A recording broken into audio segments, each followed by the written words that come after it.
Hey there. Tonight we're going to be a doctor in ancient times. Doctor in ancient times was one of the most dangerous jobs you could possibly have. Not because of malpractice lawsuits, though there were definitely some ancient versions of those, but because medicine itself was a minefield of superstition, deadly diseases, and the occasional angry king who didn't appreciate your creative approach to bloodletting. Before you get comfortable, take a moment to like the video and subscribe, but only if you genuinely enjoy the content I create here. I'd also love for you to drop a comment letting me know where you're tuning in from and what time it is for you. It's always fascinating to see who's joining us from around the world. So let's settle in. The candles are flickering, the leeches are wriggling in their jars, and we're going to explore a world where healers were half scientist, half magician, and one sneeze away from their own demise. Let's start with the ancient Egyptians, those early pioneers of organized medicine who, impressively, figured out a few things about the human body without killing everyone. Their physicians had a strange mix of practical knowledge and mystical nonsense. On one hand, they could set bones, stitch wounds, and even diagnose certain diseases. On the other hand, their treatment for a headache might involve smearing the head with crocodile dung and chanting to the gods. Now, before you laugh, that was considered cutting-edge therapy in 1500 BCE. The Egyptians genuinely believed that disease came from evil spirits or divine punishment, and doctors were seen as half priests, half plumbers of the soul. They didn't so much cure illness as negotiate with it. Unfortunately, this spiritual job description made them prime targets for blame. If a nobleman died during treatment, the doctor might not get a polite thank you for trying. He might get buried with the patient, literally. It was believed that failing to heal someone important meant you'd offended the gods, and sometimes the only way to balance that cosmic mistake was with your own life. So yes, being a healer in ancient Egypt was noble, and also statistically not great for your long-term survival. Now let's float east, to ancient Mesopotamia, the land of ziggurats, cuneiform tablets, and people who thought demons caused everything from the common cold to a stubbed toe. Mesopotamian healers came in two types, the Asu, who were practical doctors, and the Ashipu, who were more like exorcists. If you were sick, you'd often get both, one rubbing herbs on your wound, the other yelling at invisible spirits to leave your body. Imagine going in for a broken arm and getting a 2-for-1 deal, splinting and demon removal. Now, it sounds kind of funny until you remember that disease transmission wasn't exactly understood. The Asu would touch one patient's infected wound, and then move on to the next, probably without washing his hands. The concept of germs wouldn't exist for another few thousand years, so the average Mesopotamian doctor was basically spreading plague samples like a baker dusting flour. And if your patient happened to be a royal or a high priest, you'd better hope your spell worked.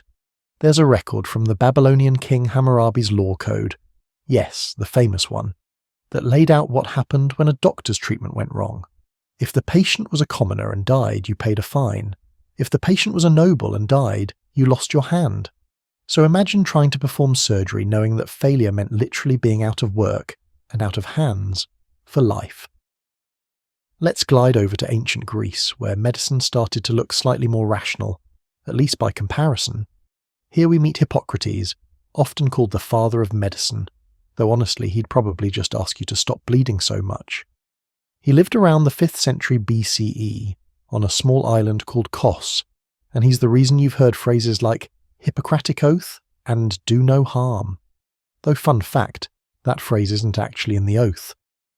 The original version says something closer to I will abstain from whatever is deleterious and mischievous, which to be fair still sounds like a pretty solid plan. Hippocrates believed disease had natural causes, not angry gods or bad vibes, which was revolutionary thinking at the time. Unfortunately, the tools available to him were not great. Typical treatments included bloodletting, purging, and occasionally inducing vomiting for reasons that made sense only if you really didn't like your patient. Greek doctors believed in the theory of the 4 humours: blood, phlegm, yellow bile, and black bile. If you had too much of one, you got sick. If you balanced them by, say, draining out some blood or eating specific foods, you got better. This idea dominated medicine for almost 2,000 years, which means a lot of people got sicker trying to be cured. And here's where it gets dangerous. Performing surgery or bleeding someone meant exposing yourself to whatever disease they had. There were no gloves, no antiseptic, and no real sense that body fluids were risky.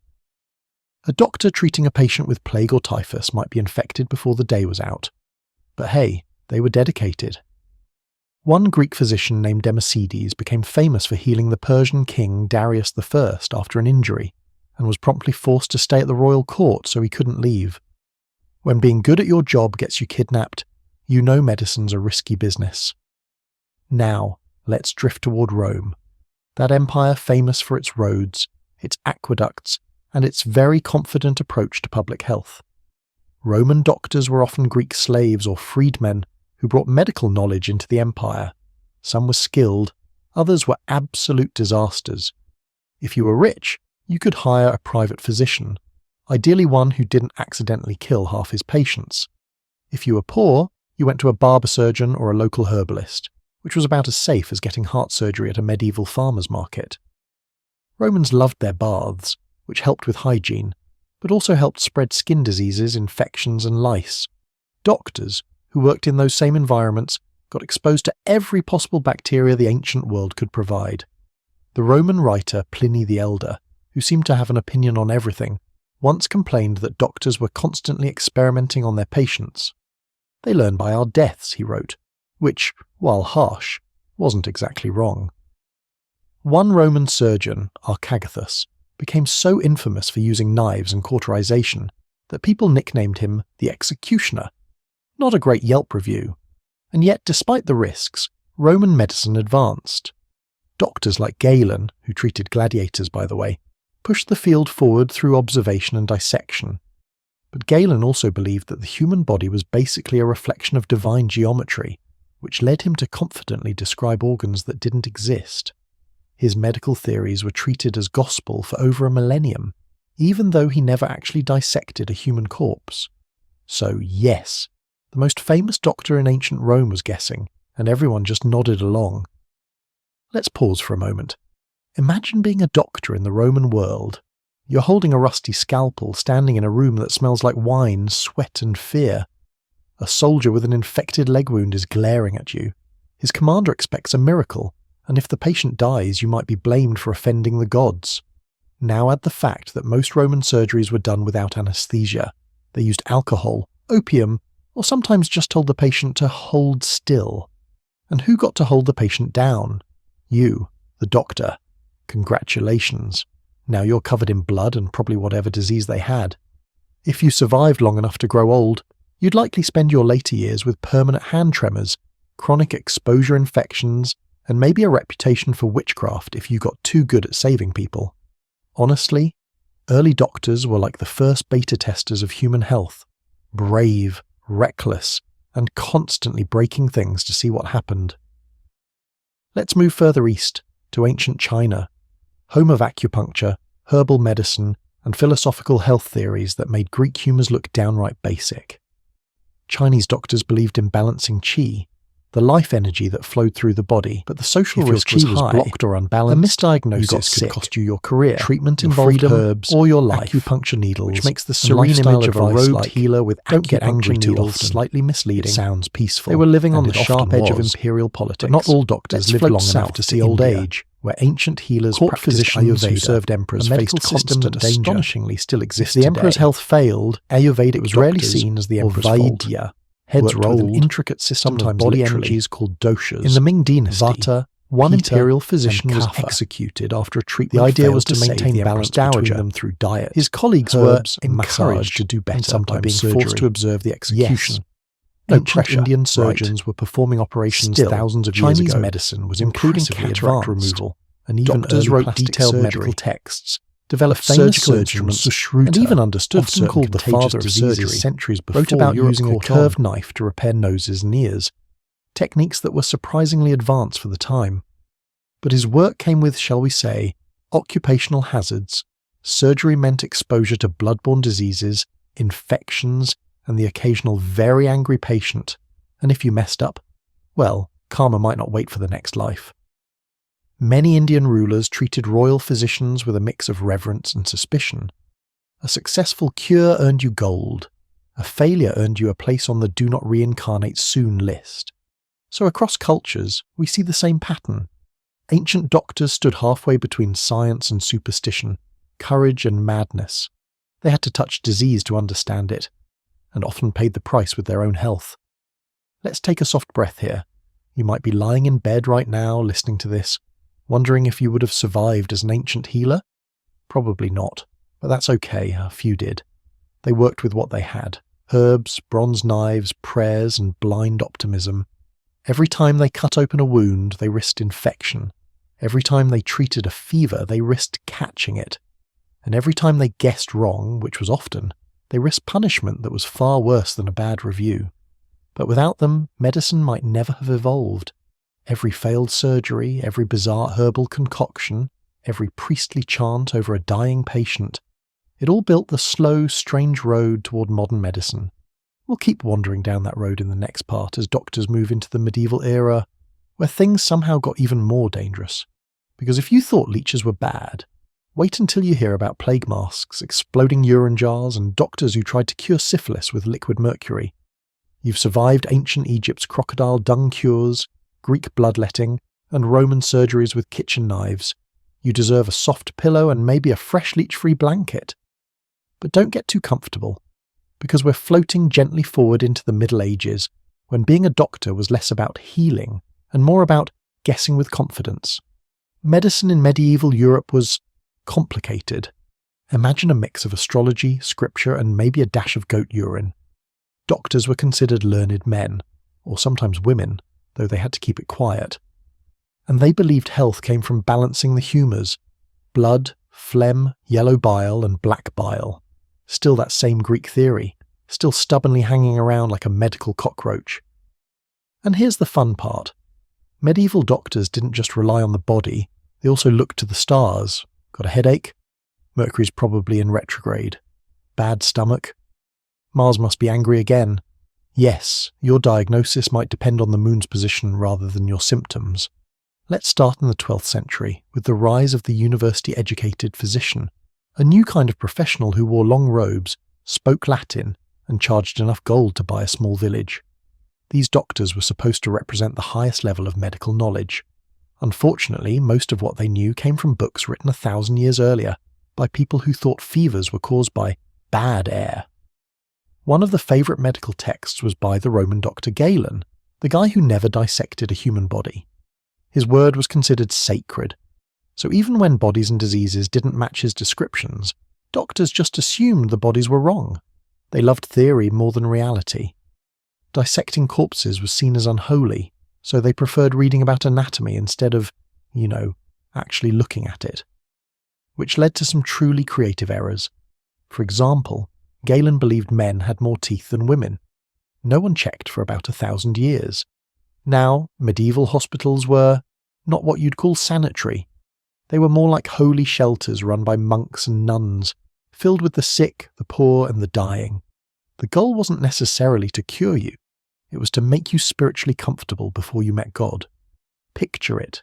Dim candlelight, the smell of incense barely covering the smell of infection, and a monk in a robe reciting prayers while applying a paste made of crushed herbs, honey, and occasionally pigeon droppings. If you survived, it was seen as divine favour. If you died, well, divine will. Either way, the doctor could claim success. Let's drift into one of the darkest times for doctors, the Black Death. When plague swept through Europe in the 14th century, it wiped out up to half the population, and the doctors, they had absolutely no idea what was happening. Their best guess was miasma, or bad air, which, to be fair, wasn't entirely wrong, just not very useful when you're surrounded by corpses. This is where we get the famous plague doctors. You know the image: long black robes, wide-brimmed hats, and those eerie beaked masks that look like something from a low-budget horror movie. Inside those beaks were herbs and flowers, meant to filter the bad air. In reality, the masks probably did nothing, but they looked terrifying enough that people kept their distance. Plague doctors also carried sticks, not for social distancing exactly, but to poke patients without touching them. Imagine trying to diagnose someone by gently prodding them from 3 feet away. It sounds absurd, but it might have actually saved a few lives, or at least delayed infection. Still, plague doctors dropped like flies. Many caught the disease, often within days of treating their first patient. Some lasted longer, but it was like playing a grim lottery where every winning ticket came with fever, buboes, and a very short life expectancy. Let's talk about surgery, which in the Middle Ages was less a profession and more an extreme sport. Surgery wasn't done by university doctors. That was considered too dirty for educated hands. Instead, it fell to barber surgeons. Yes, the same people who cut hair. The logic was simple. They already had sharp blades and steady hands. What could go wrong? Barber surgeons would handle everything from amputations to bloodletting, tooth extractions and stitching up wounds after battle. If they needed to remove a limb, they'd use a saw, no anesthesia. Just alcohol and some strong friends to hold the patient down. And remember, sterilization wasn't a thing yet. So even if the operation went perfectly, infection was almost guaranteed. Surgeons often died from infections they caught while working, and they didn't even realize why. Yet somehow, barber surgeons were popular. They'd set up tents outside fairs or battlefields, advertising their services like carnival acts. Step right up, get your wound drained, your tooth pulled, and your humours balanced, all for one silver coin. Now, medieval Europe wasn't the only place experimenting with risky medicine. Let's float quietly to the Islamic Golden Age, where, ironically, being a doctor was slightly less suicidal. Between the 9th and 13th centuries, Islamic scholars preserved and expanded medical knowledge from Greece, Rome, and India. They actually dissected animals, observed diseases, and developed hospitals that focused on patient care.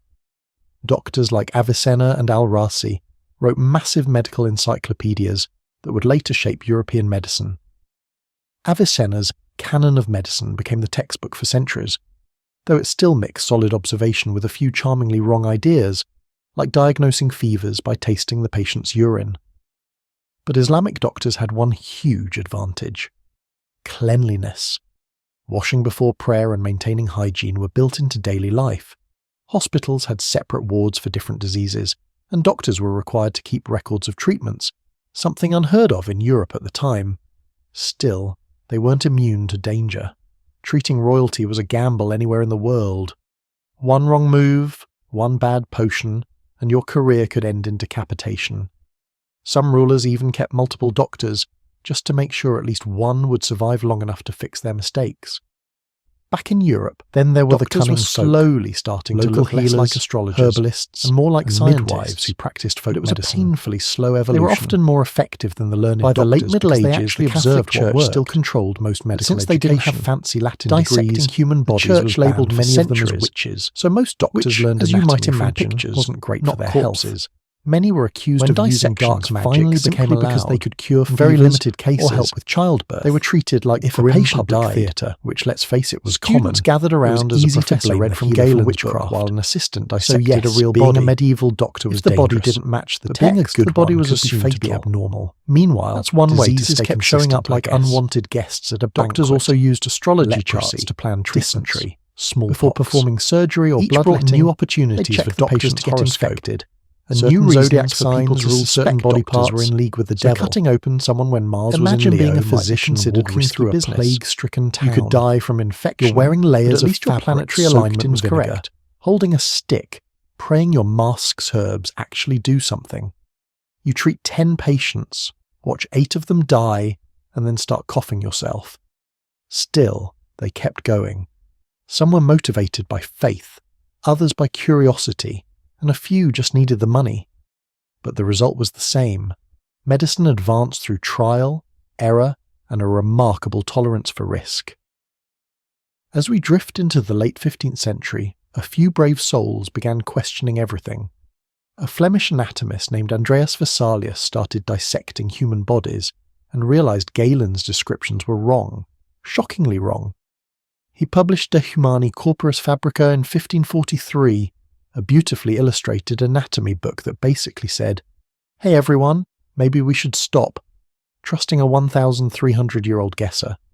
It was revolutionary and dangerous.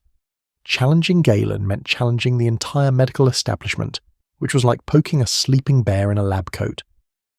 Vesalius faced backlash, suspicion, and accusations of impiety. But his work laid the foundation for modern anatomy and saved countless future doctors from relying on faulty diagrams. By this point, the Renaissance was waking Europe up. Dissection became more accepted, printing presses spread knowledge faster, and medical schools started teaching observation instead of astrology. But don't get too excited. Even Renaissance medicine still had its charmingly horrifying moments. Mercury was used to treat syphilis. Trepanation, drilling holes in skulls, was still considered a cure for headaches. And bloodletting remained the go-to treatment for just about everything from fever to heartbreak. It would take centuries before anyone realized that removing half a person's blood rarely improved their health. Let's take a quiet moment to think about what it meant to be a healer in that world. No gloves, no antiseptic, no understanding of bacteria. Your instruments were made of iron, your patient smelled like fear and garlic, and you probably hadn't washed your hands since Easter. Every day was a gamble between faith and infection, between knowledge and superstition. And still, somehow medicine limped forward. Because behind the superstition and the leeches were people who genuinely wanted to help, even if they didn't quite know how. If you're still awake, congratulations. You've survived the Middle Ages. Our next drift will take us into the Renaissance and early modern era, when curiosity exploded, anatomy went public, and doctors started experimenting with things like human transfusions and electric shocks. And yes, some of them paid dearly for it. So take a breath, adjust your pillow. Now we're about to watch medicine crawl out of the Dark Ages and stumble straight into some very strange new dangers. Hey there, still with me? Good. You've survived medieval bloodletting and plague masks, so you're basically a veteran by now. Go ahead and pull your blanket a little tighter. Tonight, we're wandering quietly through the Renaissance, that charming historical period where art, science, and unfiltered hubris collided like a very elegant car crash. Now, when you think of the Renaissance, you probably imagine genius painters and philosophers, Michelangelo, Leonardo da Vinci, Raphael. But there were also doctors, lots of them, and while artists painted angels, doctors dissected criminals. Both groups loved anatomy, just for slightly different reasons. The Renaissance was when medicine started to look modern. White coats, Latin terminology, anatomical sketches that actually resembled human beings. But under the surface, it was still incredibly risky to be a doctor. Knowledge was spreading fast, but safety precautions, not so much. Let's take a soft stroll through this world of candlelit dissection halls, leaky theories, and brave, or maybe foolish, healers who risked everything to understand the body. We'll start with Andreas Vesalius, the rebellious young anatomist from Brussels who, in the 1500s, decided to challenge nearly every medical authority of his time. Picture a slim, intense man in scholar's robes, standing beside a freshly acquired corpse, scalpel in hand, and a very uncomfortable audience of students watching in silence. He was only in his 20s when he began teaching anatomy at the University of Padua, and he immediately caused a scandal by actually doing the dissections himself. Professors weren't supposed to touch the body, that was for assistants. But Vesalius preferred first-hand evidence over dusty Greek texts. He soon realized Galen, that ancient Roman medical god, had based his descriptions on animals, not humans, which as you can imagine led to some awkward differences. Vesalius found organs in the wrong places, bones that didn't exist, and structures Galen had just invented for fun. Instead of quietly ignoring the mistakes like everyone else, Vesalius published De Humani Corporis Fabrica, a giant, beautifully illustrated anatomy book that basically said, Galen was wrong. Here's what's actually inside people. It was revolutionary, also dangerous. Questioning Galen was like telling everyone the Bible had typos. Vesalius was accused of arrogance, blasphemy, and even necromancy. But his work changed everything. His detailed drawings finally showed the body as it was, not as it was theorized to be. Unfortunately, performing dissections in the 1500s wasn't exactly safe or pleasant. For one, most cadavers came from executed criminals, which meant working in secrecy at night, sometimes bribing guards just to get access to a corpse before it started to rot. Doctors had no gloves, no refrigeration, no disinfectant, just candles, scalpels, and the overwhelming smell of mortality. Even when Vesalius wasn't dissecting, he risked his life by simply practicing medicine. Infection, disease, or political backlash could end your career quickly or permanently. Now, let's glide over to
If you wanted to see bravery in the Middle Ages, don't look to the knights.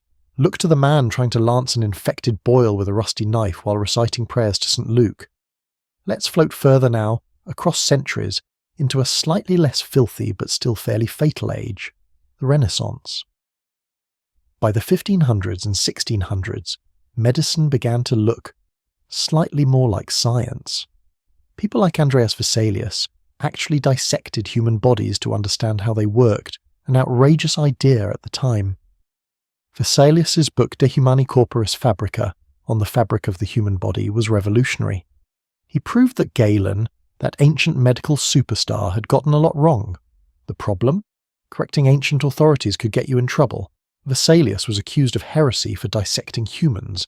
Some rumours even claimed he was condemned to death for it. Then came Paracelsus, a Swiss physician, alchemist, and general mad scientist. He burned the medical textbooks of Galen and Avicenna, declaring that real medicine should come from experiments, not ancient philosophy. Which was a bold stance in an era when most people thought illnesses were caused by demons or moonlight. Paracelsus also believed that the dose makes the poison, a phrase still true today. But he took it to heart in a rather extreme way, experimenting on himself with mercury, arsenic and lead. He survived somehow, but many of his apprentices did not. Being one of Paracelsus's assistants was a lot like being an early lab rat. With less job security, doctors of the Renaissance had access to new tools, like anatomical theatres where students could watch dissections. These were often public events, part education, part entertainment. Imagine a crowd of nobles in fancy clothes sipping wine, while a man in a robe cheerfully points out the organs of a recently deceased criminal. Of course, working with cadavers wasn't without risk.